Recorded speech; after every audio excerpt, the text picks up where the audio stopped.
and the withdrawal of Israeli military and political forces in the Camp David Accords from the Egyptian Sinai and the lands of the Palestinians. This agreement was ratified by an 85% majority in the Israeli Knesset. And 6 months later, we concluded a peace treaty between Israel and Egypt, not a word of which has been violated now for almost 27 years. This removed from Israel its major Arab military threat. I left office believing that Israel would soon realize its dream of peace with its other neighbors, a small nation no longer beleaguered, that exemplified the finest ideals based on the Hebrew Scriptures that I have taught on Sundays, I still teach, since I was 18 years old, where in the English language version of the Hebrew Scriptures, the word justice is mentioned 28 times, and the word righteousness 196 times. Since leaving the White House, I've traveled throughout the Middle East at every opportunity to encourage peaceful relations between Israel and its Arab neighbors, and I've traveled extensively in the West Bank and Gaza. I would say, without fear of being contradicted, that few people on earth have had a greater opportunity to understand the complex interrelationships in the Middle East peace prospects from personal observations.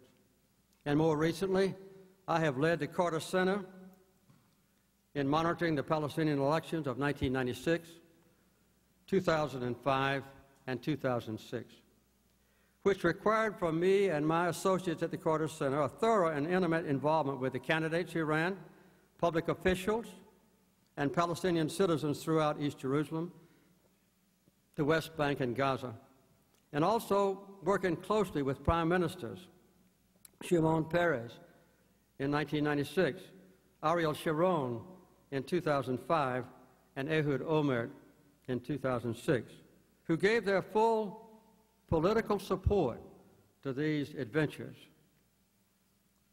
I'm familiar with the harsh rhetoric and extreme acts of violence in the Middle East that have been perpetrated against innocent civilians, and I understand completely the fear among many Israelis that threats still exist against their safety and even their existence as a nation. During all these years, as David said, 33 years, I have reiterated my strong condemnation of any acts of terrorism which are not justified at any time or for any goal. In summary, I've spent a great deal of my adult life trying to bring peace to Israel and its neighbors based on justice and righteousness for the Palestinians. These are the underlying purposes of my new book. Let me refer now to my use of the word apartheid. I realize that this has caused great concern in the Jewish community. The title makes it clear that the book is about conditions and events in the Palestinian territories and not in Israel. And the text makes clear on numerous occasions that the forced separation and the domination of the Arabs by Israelis is not based on race and should give no aid or comfort to any of those who have attempted to equate racism with Zionism. The driving force for the resulting persecution and oppression of the Palestinians comes from a minority of Israelis and their desire for Palestinian land. Let me refer now to the controversial word again. Prominent Israelis, including a former Attorney General, Ben Yair, who served under 3 prime ministers, both Likud and Labor, scholars and legislators, including Mrs. Shulamit Aloni, editors of the major newspapers, including Haaretz, human rights organizations, including B'Tselem, and a group of litigants who have recently, in the last week, appealed to the Israeli Supreme Court in Jerusalem, have all used and explained the word apartheid in much harsher terms than I, pointing out that this cruel oppression is contrary to the tenets of the Jewish religious faith and contrary to the basic principles of the nation of Israel. I might add that both Nelson Mandela and Bishop Tutu have visited the territories and used the same description.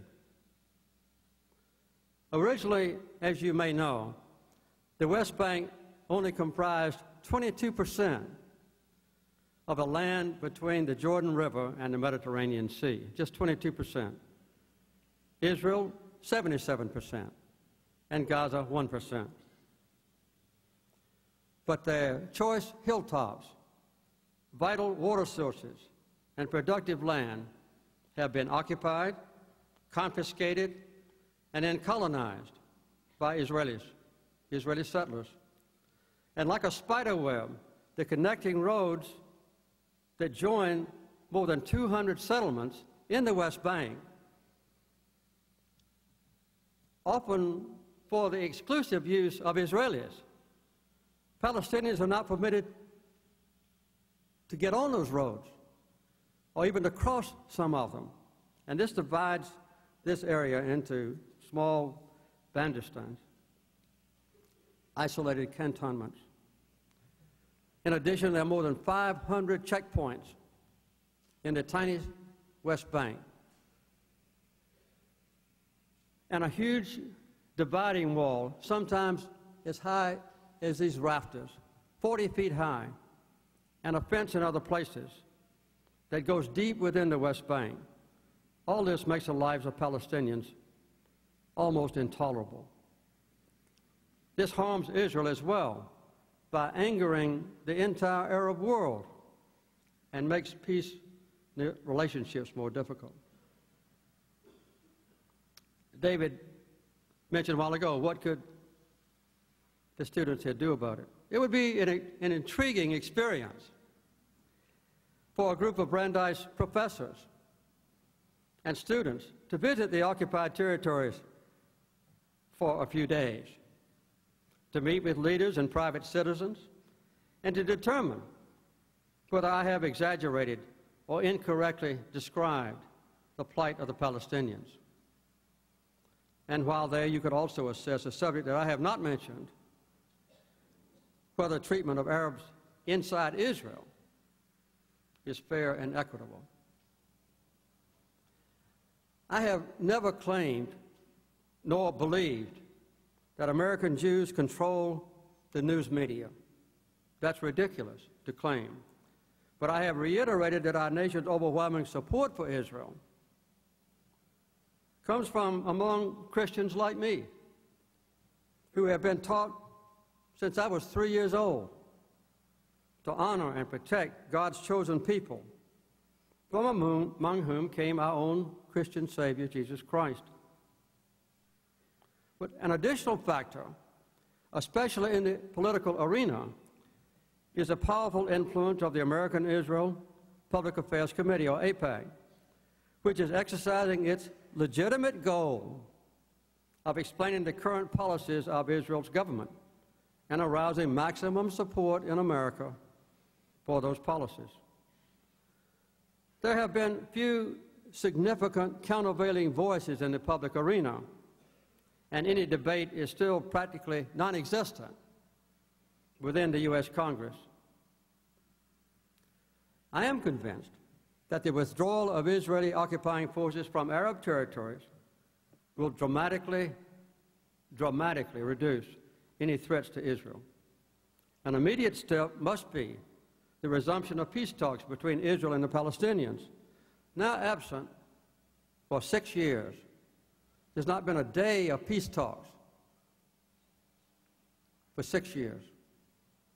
President Mahmoud Abbas is the official spokesman for the Palestinians because he's the head of both the Palestinian National Authority, which is not recognized officially by Israel, and the PLO, and has repeatedly called for peace talks. Within the last few weeks, President George W. Bush has announced that peace in the Holy Land will be a high priority for his administration during the next two years.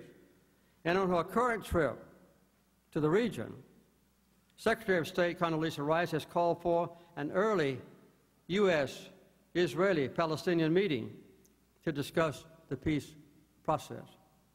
She has recommended the 2002 offer of all 23 Arab nations as a foundation for peace. Their offer was this: full recognition of Israel based on a return to its internationally recognized borders. This offer is compatible with official U.S. policy, key United Nations resolutions that were supported by the United States and Israel, previous agreements approved by the Israeli governments in 1978 at Camp David and in 1993, the Oslo agreements, and the roadmap for peace developed by the quartet of the United States, Russia, the United Nations, and the European Union. Israel will never find peace until it is willing to withdraw from its neighbor's land and to permit the Palestinians to exercise their basic human and political rights. As indicated in the Geneva Accords, announced in Geneva, Switzerland in 2003 in November, I was there and made the keynote speech. This green line or border, eastern border of Israel, can be modified with negotiated land swaps to let approximately half of the Israeli settlers remain in their highly subsidized homes east of the internationally recognized border. These homes remaining would be very close, though, to the so-called Green Line. The premise of getting peace in exchange for Palestinian territory that is adequate for a viable and contiguous state has been acceptable for several decades to a substantial majority of Israelis. I've observed and studied those public opinion polls very closely. They always have 60% or so, but not to a minority of the more conservative leaders of Israel who are unfortunately supported by most of the vocal American Jewish community through AIPAC's influence, and I don't criticize it. The current policies are leading toward an immoral outcome that is undermining Israel's standing in the world and is not bringing security to the people of Israel. These same premises of recognizing Israel, the acceptance of all past agreements, and the rejection of violence will have to be accepted by Hamas and any government that represents the Palestinians. The long-term prospects are not discouraging. In fact, a poll last month, in December, by the Hebrew University of Jerusalem, the Harry S. Truman Institute, found that 81% of citizens in the occupied territories approved, and 63% approval among Israelis. So you see, an overwhelming majority of Palestinians and Israelis support peace for Israel based on the acceptance of Israel of its international borders with some modifications, with justice and peace for the Palestinians. An early exchange of the 3 Israeli soldiers for some of the 10,000 Palestinian prisoners will expedite the peace process. What I have covered in these few minutes is a brief summary of the contents of my recent book. They provide an avenue that can lead to what all of us want: a secure Israel, living in peace with its neighbors, while exemplifying the principles of ancient sacred texts and the philosophy of Justice Louis Brandeis: justice and righteousness. Thank you very much.